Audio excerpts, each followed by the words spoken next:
Good afternoon, ladies and gentlemen, and welcome to the Cannae Holdings, Inc. Third Quarter 2025 Financial Results Conference Call. During today's presentation, all parties will be in a listen-only mode. Following the company's prepared remarks, the conference will be open for questions, with instructions to follow at that time. As a reminder, this conference call is being recorded, and a replay is available through 11:59 p.m. Eastern Time on November 24th, 2025. With that, I would like to turn the call over to Jamie Lilth of Solebury Strategic Communications. Please go ahead. Thank you, Operator, and all of you for joining us. On the call today, we have Cannae's CEO, Ryan Caswell, and Brian Coy, our Chief Financial Officer. But before we begin, I would like to remind listeners that this conference call and the Q&A following our remarks may contain forward-looking statements that involve a number of risks and uncertainties. Statements that are not historical facts, including statements about Cannae's expectations, hopes, intentions, or strategies regarding the future, are forward-looking statements. Forward-looking statements are based on management's beliefs as well as assumptions made by and information currently available to management. Because such statements are based on expectations as to future financial and operating results and are not statements of fact, actual results may differ materially from those projected. The company undertakes no obligation to update any forward-looking statements, whether as a result of new information, further future events, or otherwise. The risks and uncertainties which forward-looking statements are subject to include, but are not limited to, the risks and other factors detailed in our quarterly shareholder letter, which was released this afternoon, and in our other filings with the SEC. Today's remarks will also include references to non-GAAP financial measures. Additional information, including a reconciliation between non-GAAP financial information to the GAAP financial information, is provided in our shareholder letter. I would now like to turn the call over to Ryan. Thank you, Jamie. The Cannae board and management team remain focused on continuing to execute our strategic plan outlined in February 2024 to generate long-term shareholder value.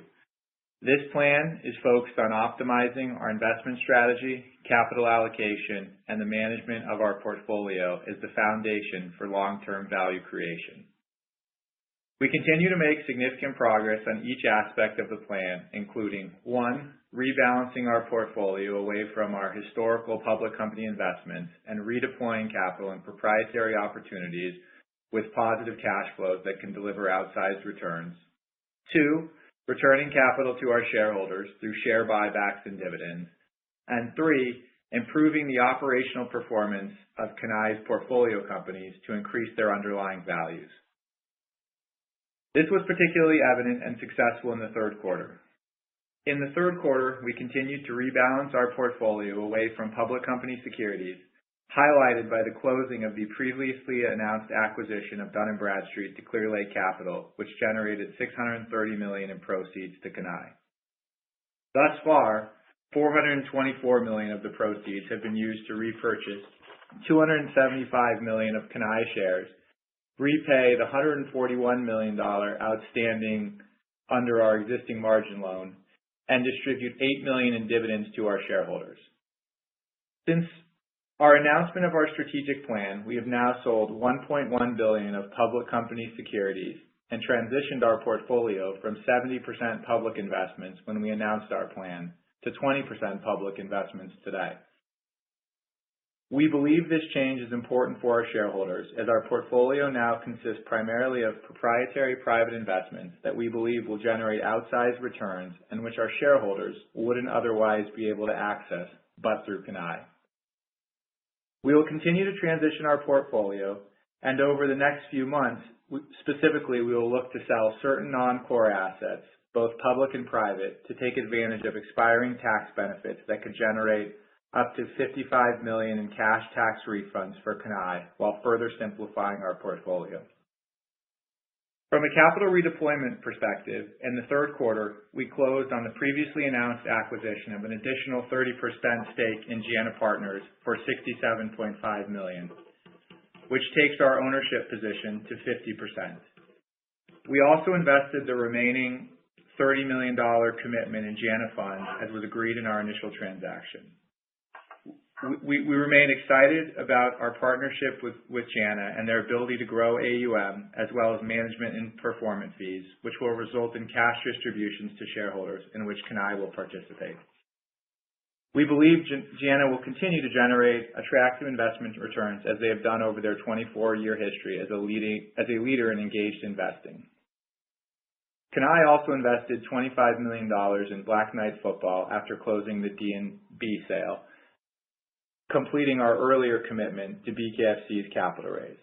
The uses of this new capital include funding operating expenses across the group, the Bournemouth Stadium acquisition and renovation, and the acquisition of Moreirense FC, as well as other potential strategic team investments. In terms of future capital allocation, the board has directed management to continue concentrating our efforts in sports and sports-related assets where we have demonstrated a proven and durable competitive advantage. We will leverage our networks to look for opportunities in teams and related assets in the sports ecosystem where we can exert influence, focus on improving cash flows, and generate investor returns. We believe sports is evolving into an institutional asset class as it has demonstrated an ability to generate long-term outsized returns. Cannae is well positioned in the sector with long-term capital and proven experience as evidenced by the value creation at both Black Knight Football and the Vegas Golden Knights, where our vice chairman is the majority owner. We will also continue to opportunistically take advantage of our long-standing strengths and networks in consumer and financial services and technology. Since the start of the third quarter, Cannae has continued its strong capital returns to our shareholders through repurchasing $163 million of stock at an average discount to NAV of 31%. Year to date, we have now purchased $275 million of our stock, or 23% of our shares outstanding at the start of the year. Furthermore, Cannae has returned $424 million of our $500 million commitment to repurchase shares, repay our margin loan debt, and distribute dividends in conjunction with the sale of D&B. As a result, we have $25 million remaining of the $300 million of committed share repurchases and have $52 million earmarked for future quarterly dividends. Since announcing our strategic plan in 2024, we have now returned over $500 million to our shareholders, representing 35% of our shares outstanding at the plan's announcement. This implies that roughly half of the total $1.1 billion in public company monetizations have gone to share buybacks. During this same time, our share price discount to NAV has narrowed by approximately 20%, and we are confident that this is just the beginning. In the third quarter, we also continue to work with our management teams to create value at our portfolio companies. As an example, at Black Knight Football, we continue to see strong results both on and off the field. At AFC Bournemouth, we closed the fiscal year with double-digit increases in revenue, driven by continued growth in commercial, coupled with additional revenue associated from our ninth place finish in the Premier League. Bournemouth also had one of the most successful summer transfer seasons in European football and was ranked by Tifosi Capital and Advisory as generating the second highest net transfer proceeds across all European football. We also continue to make progress on our stadium renovation. As discussed before, we acquired Vitality Stadium earlier this year and have started on a two-phase expansion, which will increase capacity from 11,300 seats to over 20,000 seats, add additional hospitality experiences, and further enhance the revenue growth potential of the club.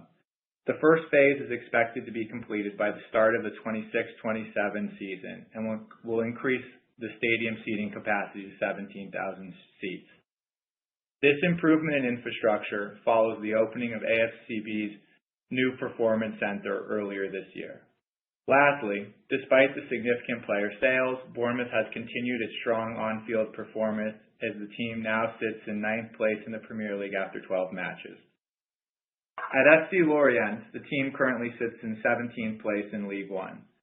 We have continued to work with management to better connect FC Lorient with Black Knight to enhance player development and player pathways. We are focused on working to keep the team in League One. We remain excited about the opportunity of FC Lorient within the multi-club, with the most recent example being the success of Eli Junior Krupi at AFC Bournemouth. He was acquired from FC Lorient and has already seen significant opportunity in Bournemouth, playing in 9 matches with 4 goals. Lastly, our newest majority ownership interest in Moreirense FC of the Primeira Liga in Portugal has started off well. We quickly implemented a strategic plan of evaluating new leadership and hiring a new head coach. We worked closely with their recruiting team over the summer to improve the roster and also invest in players that could move up the Black Knight pyramid. After 11 matches, Moreirense is in 6th position in the table. Alight, our largest remaining public investment, reported total revenue of $533 million in the third quarter, down 4% year over year.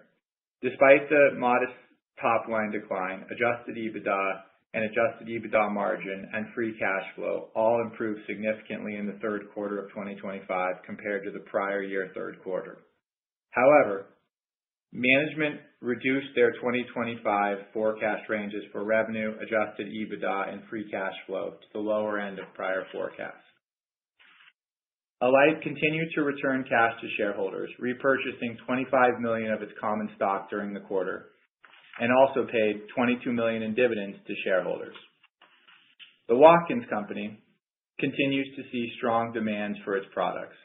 The third quarter was slightly softer than anticipated, but the fourth quarter has started off strong, and given the seasonality of the business, will be critical for full-year results.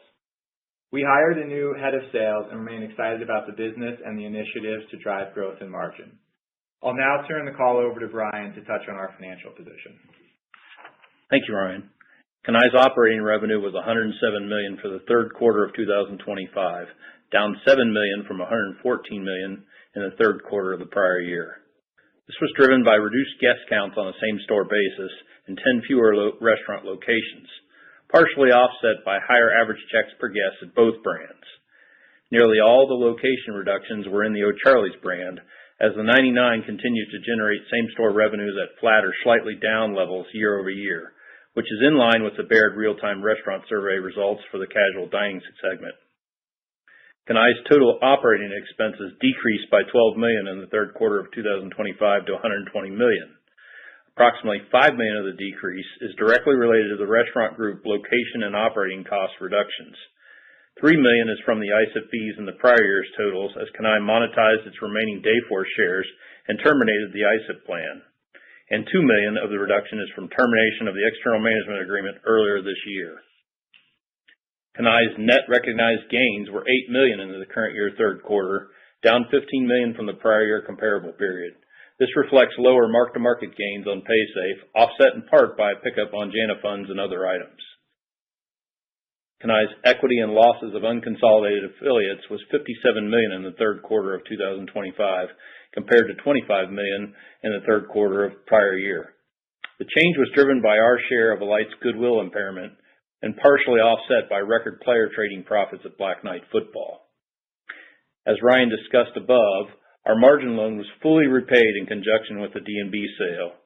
Concurrently, we amended the margin loan to reflect Alight as the sole collateral, lowered the interest rate spread by 35 basis points, and extended the maturity to 2028. Now, Cannae's only corporate debt outstanding is the fixed-rate term loan that matures in 2030, which has $47.5 million outstanding after our $12 million paydown earlier this year. That concludes our prepared remarks, and we'll be happy to take questions. We will now begin the question and answer session. To ask a question, you may press star, then 1 on your touch-tone phone. If you are using a speakerphone, please pick up your handset before pressing the keys. If at any time your question has been addressed and you would like to withdraw your question, please press star, then 2. And your first question today will come from Kenneth Lee with RBC Capital Markets. Please go ahead. Hey, good afternoon, and thanks for taking my question. First one, about the potential tax benefits. I assume they're probably from NOLs. And in terms of the potential investment monetizations that you could look at over the next few months, would you be driven mainly on unrealized gains, or are there any other criteria that you could talk about there? Thanks.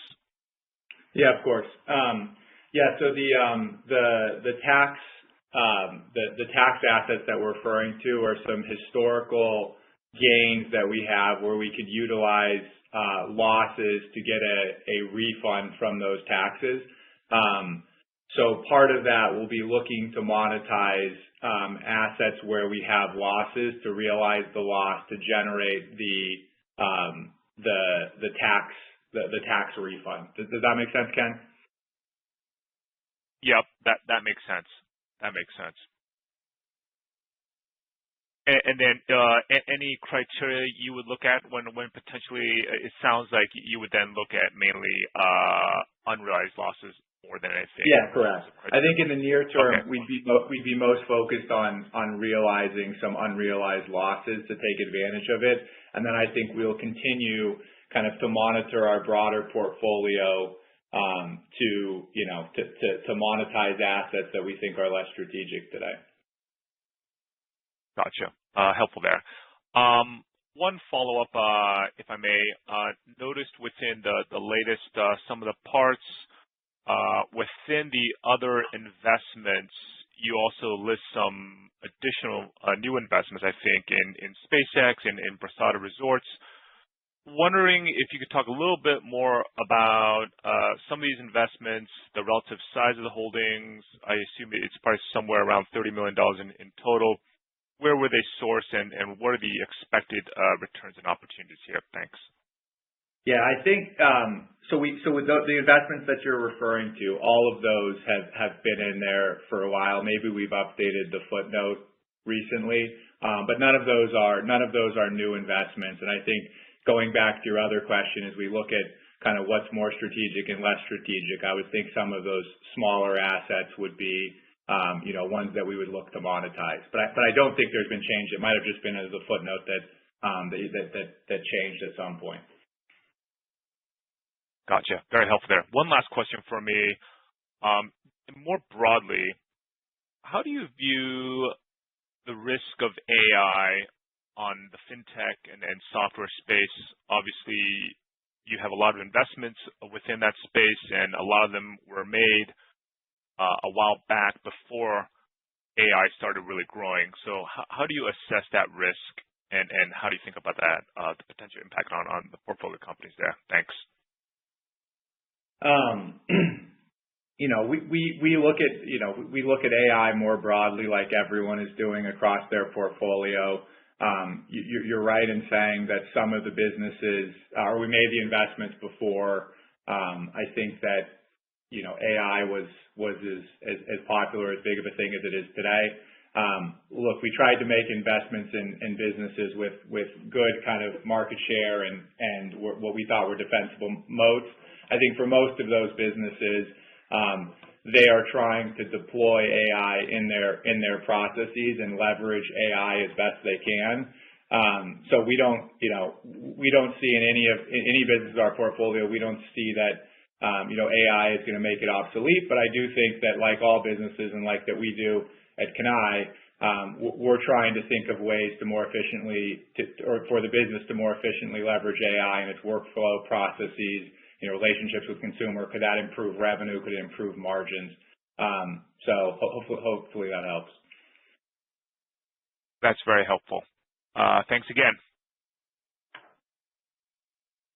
And your next question today will come from Ian Zaffino with Oppenheimer. Please go ahead.